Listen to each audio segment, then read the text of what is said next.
Ang mabuting balita ng Panginoon ayon kay San Mateo. Papuri sa iyo, Panginoon. Noong panahong iyon, dali-daling umalis ang mga babae ng libingan.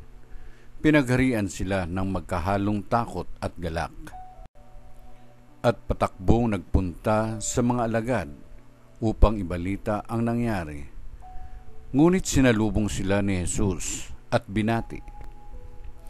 At lumapit sila, niyakap ang kanyang paa at sinamba siya. Sinabi sa kanila ni Jesus, "Huwag kayong matakot. Humayo kayo at sabihin sa mga kapatid ko na pumunta sila sa Galilea at makikita nila ako roon."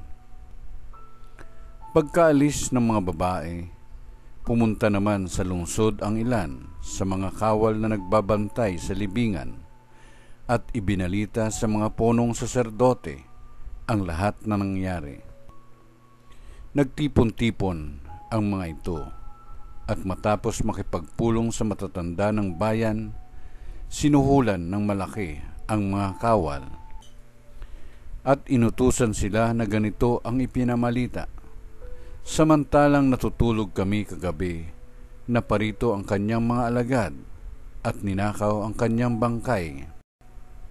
Sinabi pa nila, "Huwag kayong mag-alala, makarating man ito sa gobernador, kami ang bahala."